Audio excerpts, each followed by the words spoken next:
Bharatiya Janata party को शर्म आती है? अपने गिरेबान में झांककर क्यों नहीं देखती भारतीय जनता पार्टी?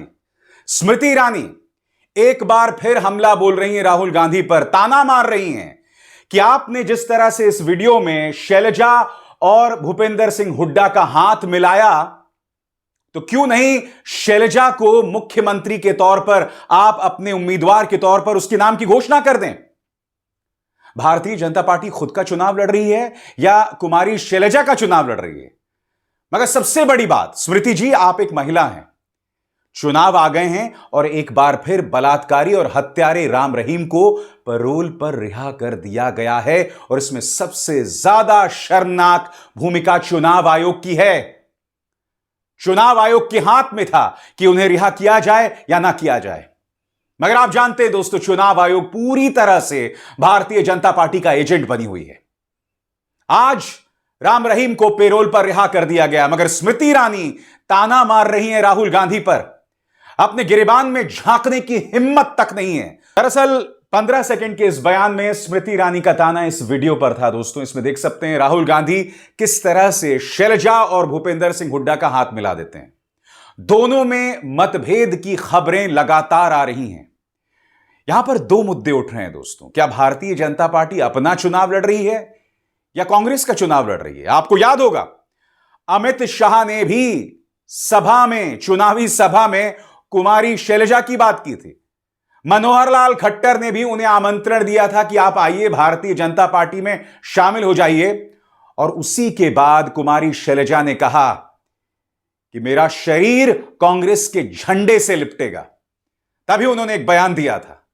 मुद्दा यह कि भारतीय जनता पार्टी को अपने गिरेबान में झांकने की जरूरत है, क्योंकि एक बार फिर इस बलात्कारी और इस हत्यारे को पैरोल पर रिहा कर दिया गया है। सबसे शॉकिंग बात दोस्तों, हर बार चुनाव जब होता है इस व्यक्ति को पैरोल पर रिहा कर दिया जाता है। कितने शर्म की बात है ना दोस्तों। और मैं आपको पूरी तारीखों के जरिए बतलाने वाला हूं कि जब जब चुनाव हुआ है हरियाणा, पंजाब या लोकसभा का, तब तब इस व्यक्ति को पैरोल पर रिहा किया गया है। कभी 21 दिन, कभी 50 दिन, अभी पिछले महीने ही 20 दिन की पैरोल पर रिहा किया गया था। और एक बार फिर हरियाणा के चुनावों के संदर्भ में इस व्यक्ति को रिहा कर दिया जाता है। आपके स्क्रीन पर राम रहीम को पैरोल और इलेक्शन कनेक्शन। फरवरी 2022 में 21 दिन पैरोल, पंजाब विधानसभा चुनाव। जून 2022 में 30 दिन पैरोल, हरियाणा नगर निकाय चुनाव।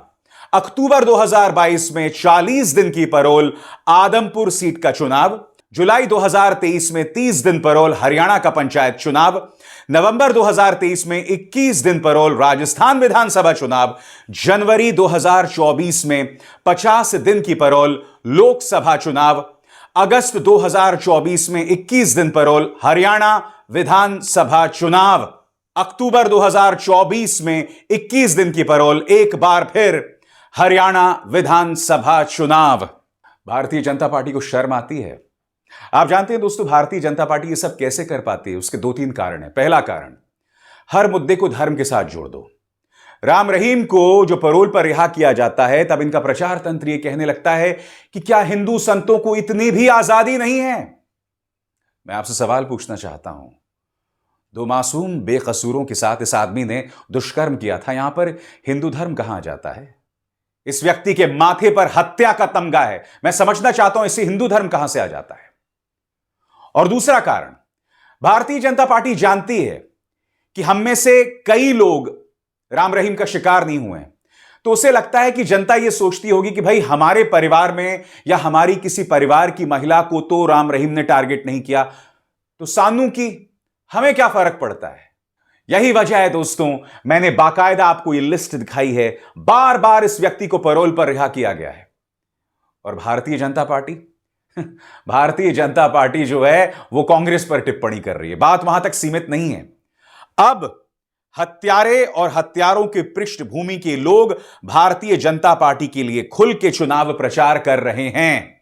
इस तस्वीर के बारे में आपको बतला चुका हूं। आप देख सकते हैं मुख्यमंत्री आदित्यनाथ दिखाई दे रहे हैं और पीछे जो यह व्यक्ति खड़ा हुआ है वो है नूह हिंसा, नूह की सांप्रदायिक हिंसा का आरोपी। खुलकर यह व्यक्ति फरीदाबाद में चुनाव प्रचार कर रहा है। इस मुद्दे पर अखिलेश यादव ने टिप्पणी की है, उनका बयान आपके स्क्रीन पर। हिंसा में लिप्त जिनके साथ हैं एक ही मंच पर वो भी साथ हैं। हरियाणा सीएम योगी के मंच पर दिखा नूह हिंसा का आरोपी बिट्टू बजरंगी। खुलकर इस तरह से जहर घोला जा रहा है चुनावों में। आपको याद है ना हेमंत बिश्व शर्मा ने क्या कहा था? हेमंत बिश्व शर्मा को बाबरी की याद आ रही थी, बाबर की याद आ रही थी, सारे मदरसे खत्म करने की बात कर रहे थे। मैं आपसे समझना चाहता हूं, हरियाणा के चुनाव में बाबरी मस्जिद और बाबर, इसका जिक्र करने की क्या जरूरत थी? सुनिए मुख्यमंत्री के जहरी, और बात वहां नहीं रुकती है। कांग्रेस पर प्रहार कर रहे थे मुख्यमंत्री आदित्यनाथ, तो वहां पर भी उन्होंने बाबरी का जिक्र कर दिया। एक धक्का और दो। खुलकर ये चुनावी मंच पर भड़काऊ बयान दे रहे हैं, मगर चुनाव आयोग पूरी तरह से खामोश है। चुनाव आयोग क्या कर रहा है? वो पैरोल पर इस व्यक्ति को रिहा कर रहा है जो एक बलात्कारी है और हत्यारा है। चुनाव आयोग आज की तारीख में पूरी तरह से नतमस्तक है भारतीय जनता पार्टी के जहरीले एजेंडे के सामने। मैं फिर आपसे पूछना चाहता हूं, मुख्यमंत्री आदित्यनाथ ने मंच पर खड़े होकर बाबरी की बात की थी। अरे अब तो बाबरी पर फैसला आ गया है, राम मंदिर वहां बन चुका है, फिर भी आप इतने असुरक्षित हैं कि अब भी आपको बाबरी की याद आ रही है। सुनिए क्या कहा था मुख्यमंत्री आदित्यनाथ ने। बहनों और भाइयों, आज कांग्रेस का ढांचा वैसे ही जर्जर हो चुका है जैसे अयोध्या में बाबरी ढांचा था। एक धक्का और दो, बाबरी ढांचे को तोड़ दो, ये नारा जब राम भक्तों ने लगाया था तो बाबरी ढांचा हमेशा के लिए ध्वस्त हो गया। और बाबरी ढांचा जो ध्वस्त हुआ, गुलामी का ढांचा ध्वस्त हुआ, अयोध्या में राम मंदिर निर्माण का मार्ग प्रशस्त हुआ। और मैं आपका यही आह्वान करने के लिए आया हूं।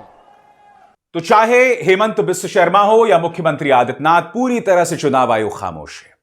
बलात्कारी राम रहीम को पैरोल पर रिहा कर दिया जाता है। स्मृति ईरानी मौका ढूंढती रहती है राहुल गांधी पर हमला बोलने के लिए। अब वो कुमारी शैलजा के बहाने राहुल गांधी पर प्रहार कर रही हैं। मैं आपसे पूछना चाहता हूं मोहतरमा, मुद्दे पर आइए। क्या आप राम रहीम के पैरोल पर रिहा होने पर टिप्पणी करेंगी? महिला है ना आप। और सबसे बड़ी बात, हम सब देख चुके हैं कि अमेठी में आपकी क्या गत हुई थी, आपकी क्या हालत हुई थी।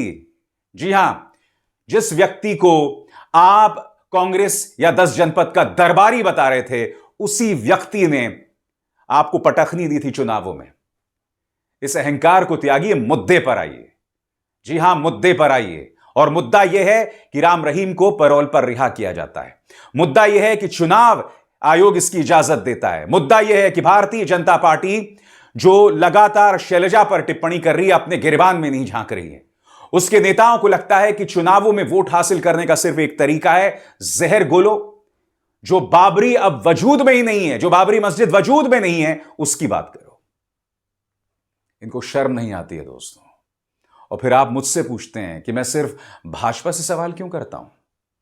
बताइए, जो पॉलिटिकल पार्टी इस तरह से जहर उगलेगी, मैं उससे सवाल नहीं करूंगा क्या? मैं सवाल नहीं करूंगा।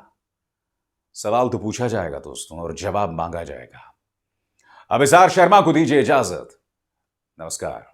स्वतंत्र और आजाद पत्रकारिता का समर्थन कीजिए, सच में मेरा साथी बनिए। बहुत आसान है दोस्तों, इस ज्वाइन बटन को दबाइए और आपके सामने आएंगे ये 3 विकल्प। इनमें से एक चुनिए और सच के इस सफर में मेरा साथी बनिए।